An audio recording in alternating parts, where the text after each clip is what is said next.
Let's talk about the difference between a quadcopter aircraft and a fixed-wing aircraft. Now, the difference is obvious, of course, but the flight characteristics are completely different. For a fixed-wing aircraft, there are a couple of things that you have to keep in mind. One, you have to maintain a flight speed in order to provide enough lift for that aircraft to stay aloft.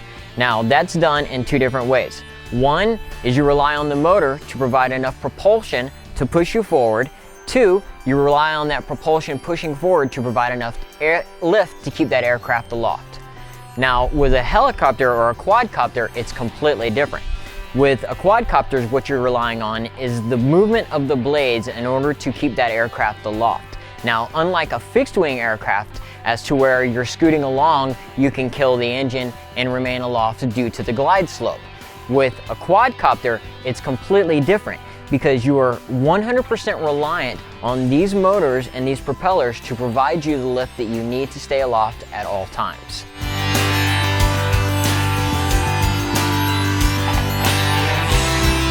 So, how a quadcopter maintains lift? As we discussed earlier, we have to rely on the movement of all four blades working together. But what you don't realize that is going on there is a lot more. Each motor spins at a slightly different speed than the other.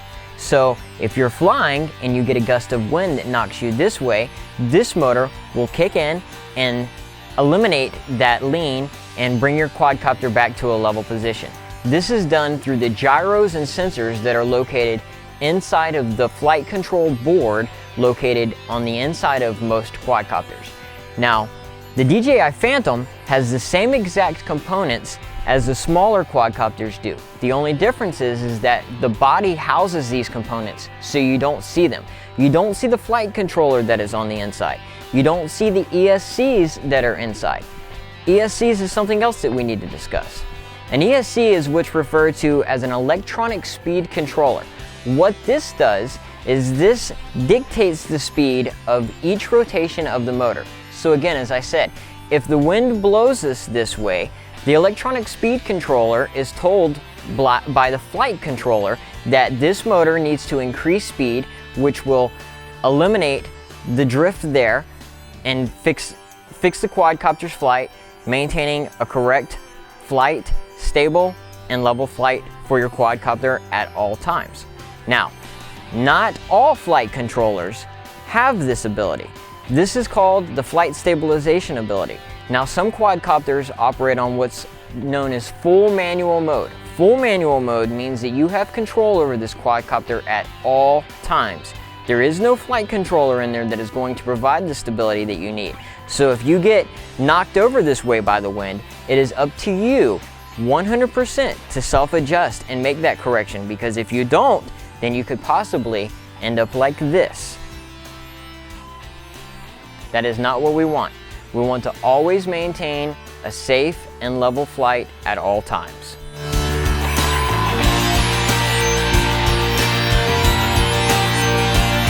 So we've discussed multi-rotors and we've discussed flying wings. Now let's discuss the high wings. A high wing is going to fly completely different than a standard wing. The reason for this is because the high wing, it operates and performs completely different than a standard flying wing would. Now, it still relies on the push of the motor or the pull of the motor depending on where your motor is located. But you have a lot more control surfaces on a plane like this versus a flying wing. A flying wing has essentially two control surfaces, which are the ailerons and the elevons, which work together, known as ailerons. Where a flying wing, on the other hand, or a fixed wing, a high wing aircraft, relies on several different functions, almost just like a standard aircraft would. You have ailerons here, you have the rudder, and you have the elevator. Now, these three components working together provides the aircraft with just the right amount of lift that it needs in order to maintain a stable and level flight at all times. So what we do is we take all of the components, we put them together, we go out, we test, and we make sure that our aircraft are flying at the performance and the level in which we want them to fly at all times. Once we have achieved that, then we can use this model as a regular model that we go out and fly in the field with.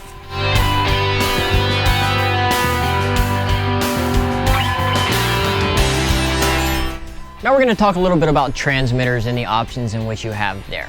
As you see, there are several different transmitters to choose from, and trust me, this is just scraping the barrel. You have the low end. This transmitter is the DX5. It runs off of the Spectrum technology. This transmitter is right at $100, maybe a little bit under. This is the DX6E.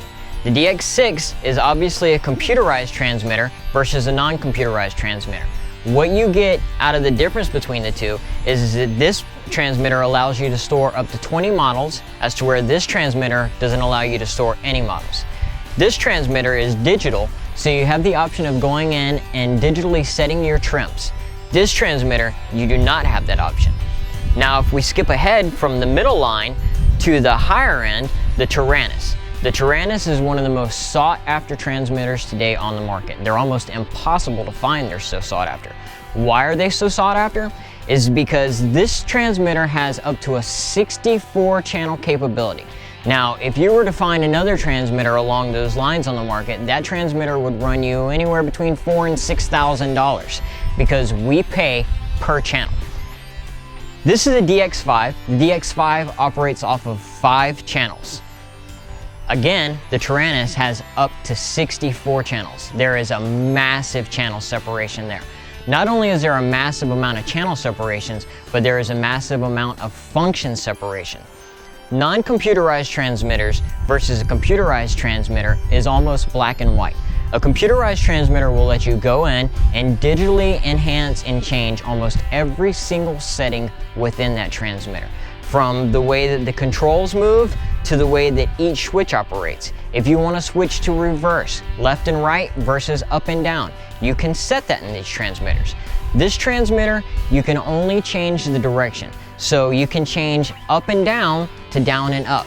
And that is essentially your limitations of a transmitter like this. The higher that you upgrade and the transmitter that you go, the more options in which you will occur. Now, as you'll notice, each transmitter's antenna is pointed to the side as opposed to pointing straight out like this. Why do we do that? We do that because the signal that these transmitters send out is almost like a concave. Comes out to a big circle and then it dips back in at the top. So if your transmitter is pointing up like that, you have a very, very strong possibility of coming back into that empty flow on that transmitter signal right there.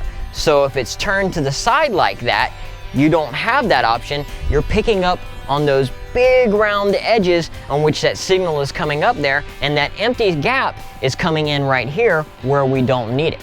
And that is why every single transmitter should always be turned to the side like that. If you see a transmitter that is not turned to the side like that on 2.4, they're operating it incorrectly. Now, some transmitters have the option to upgrade and to change packs. Now, how we do that is there's called what's a PPM signal right there. We plug in right there, and what that does essentially is it overrides the 2.4 signal that is being sent out of this antenna and changes that signal to whatever hertz or frequency in which you plug in right there. 9 times out of 10, a reason for somebody to use one of these ports is because we're using what's called an LRS, or a long-range system. What a long-range system does is it takes the limitations of the 2.4 system away. So with a standard 2.4 system, you operate at 3/4 of a mile, and that is about the maximum amount of range that you're going to get out of a standard transmitter like that. You take that and you put on one of the upgraded LRS systems, and you're no longer running on 2.4, you're running on 433 gigahertz, which is a large difference between gigahertz and megahertz. Now, if you know anything about radio frequency, you know that 433 is a ham radio frequency. If you know anything about ham, you know that a ham radio frequency will essentially travel the entire globe. So when we're asked what are our limitations on our flight, that is our essential limitation. We are limited by the amount of battery life that we have in these copters or our airplanes. So if we have a 3-day life on this quadcopter, we could essentially fly for 3 days without ever losing signal. Could we circle the globe? I highly doubt it, but it's possible.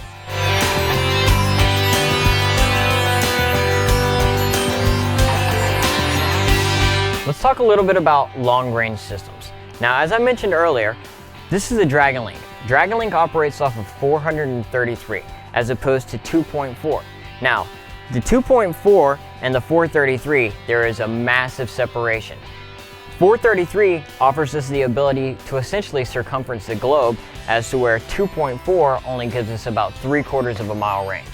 So let's take a look at how easy it is to change from 2.4 into 1.3. Pick up your Tyrannus, use your PPM plug right here, slide your component on, snap it into the back, power your system, and you are good to go. You are no longer operating on 2.4, and now you are operating on 433. It's as simple as that.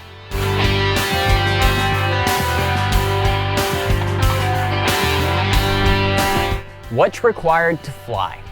What's required to fly is actually pretty simple. You have your basic transmitter, you have your quadcopter, you have your battery, and your battery chargers. Now, the DJI Phantom comes with its own charger. It's a proprietary charger along with most of the other DJI Phantom stuff. So you have your battery here, your battery charger simply opens up, plug it in, power it up, and you have a charge indicator light here. So when you have a full charge, your indicator will light up green and you'll be done. As opposed to a more expensive and more advanced charger like this. Now, the DJI Phantom charger only allows you to charge one battery at a time. A more advanced charger like this high-tech charger will give you the option of charging multiple batteries at multiple times. Not only will you have the option of charging multiple batteries at one time, but you can go in and change the settings. So if you have a 6-cell battery and a 3-cell battery and a 2-cell battery and you want to charge them all at the same time, that is easily achieved by selecting the proper battery charger. Now, this is a more higher dollar battery charger, so it's not something that you would need if you're just coming into the quadcopter industry. That be the case, you can start off with the proprietary units like the DJI Phantom has. If you don't go with the DJI Phantom and you go with a different type of quadcopter, make sure that you check with the hobby store in which you are purchasing your quadcopter from to get the proper battery charger that you will need to charge your batteries.